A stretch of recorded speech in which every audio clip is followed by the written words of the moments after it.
Oy Maria, come here.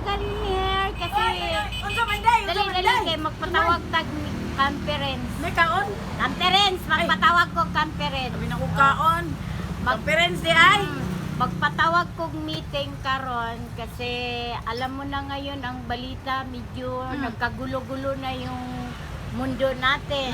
So kailangan natin magpatawag ng meeting para kung saan ba tayo magtago. Magtago jud. Magulo na nga ang mundo, kaya kailangan natin magtago. Oo. Tago na tas balay. Kaya, pero una sa lahat, gusto po namin magpasalamat ang mga Marias, una sa Panginoon, sa blessing na natanggap namin kahapon. Masaya kami ni Maria na nakatanggap kami ng ayuda galing kay Mita. Maraming salamat kay Lord, maraming salamat sa lahat ng mga followers, kay mga viewers namin, mga ma'am and sir. Maraming salamat. Hindi man kami maka-return sa inyo, but ang Panginoon na lang po ang sa inyo, mag-bless.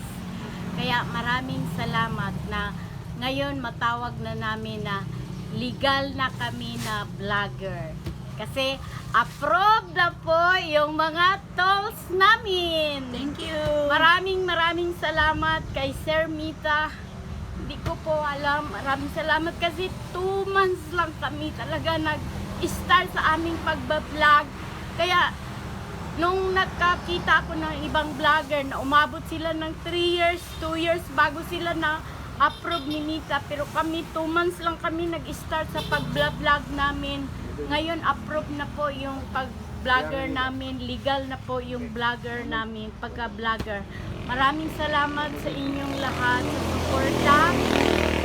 Thank you. Asahan nyo marami pang mga katatawanan, mga sampalan, iyakan, sambunutan na makikita nyo sa pag-vlog namin. Oh, maghanda ka Maria. Maraming sampalan, sambunutan. Kaya handa ka Maria. Kaya thank you. Legal na po yung pagbablog namin. Maraming salamat Mita, Sir Mita. I love you. Thank you all. Bye. God bless po sa ating lahat. Thank you sa tanan. Thank you. Love you all. Ingat po kayo. Bye.